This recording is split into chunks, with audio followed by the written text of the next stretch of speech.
Ce projet émane d'une idée du service communication, mais il n'aurait pas pu voir le jour sans l'aide de différents services de l'université et surtout le financement de la CEVEC. Nous nous sommes appuyés sur un partenariat avec l'association L'Écluse, une association du territoire spécialisée dans le street art et l'art urbain. L'histoire des fresques et de cet établissement a débuté dès sa création dans les années 70, quand l'université était encore dans le bois de Vincennes.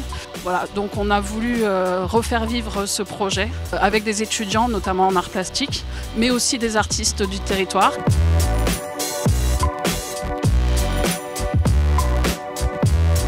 L'idée, c'était de pouvoir travailler sur ce grand mur en U.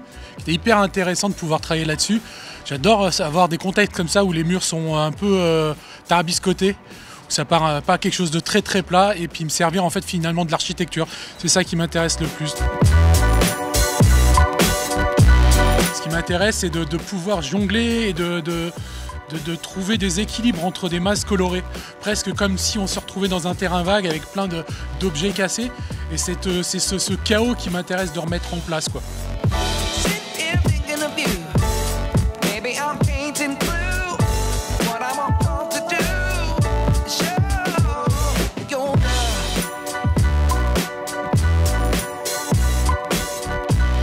J'ai étudié ici il y a un peu plus de 20 ans. J'ai proposé de faire un mur, évidemment avec mon travail, hein, bien sûr, et notamment avec un peu de papier en volume, qui était un rappel de ce que j'ai pu voir il y a une vingtaine d'années, quoi.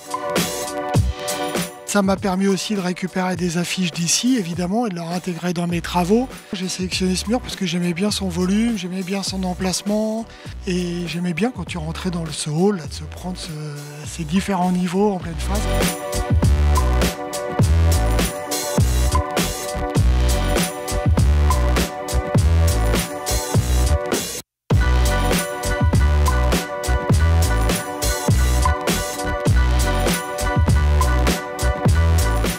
Je fais beaucoup de petits bonhommes jaunes, très cartoon, qui sont entre la rêverie et l'ironie, le sarcasme souvent.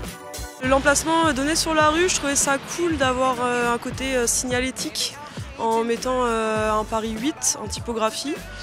Et en fait, je me suis remémoré mes années d'études où j'ai toujours été quelqu'un qui prenait énormément de notes, qui accrochait des post-it un peu partout. Et au final, tous les post-it, ils s'envolaient et j'en faisais la moitié, et ça partait un peu dans tous les sens.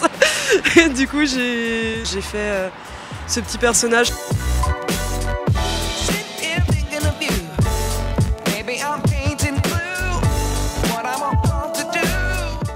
J'ai un style qui tourne autour du mouvement et l'idée ici était de déconstruire des visages.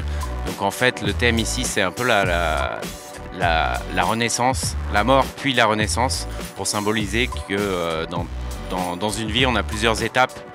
On apprend, en fait, on fait des petites morts pour revivre et c'est un peu ça que j'ai voulu montrer, c'est qu'on avance toujours, on s'améliore.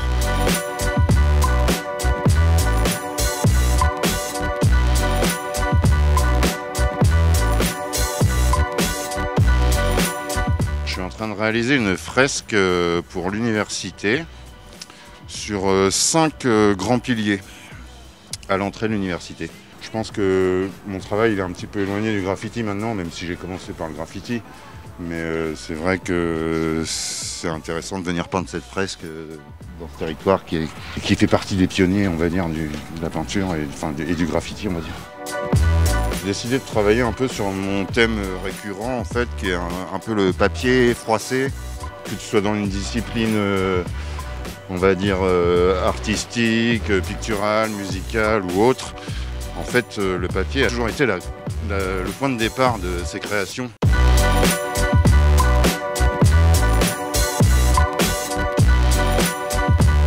C'est un lieu un peu emblématique pour ma culture. Moi, je viens du milieu du graffiti.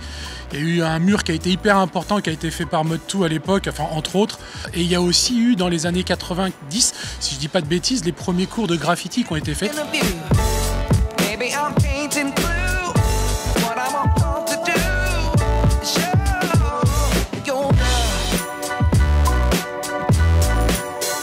Les palettes urbaines étaient une expérience inédite même pour l'Écluse. Réaliser une vingtaine de fresques en simultané sur le campus, c'était assez extraordinaire à vivre. Et on espère que cette expérience ne va pas s'arrêter là.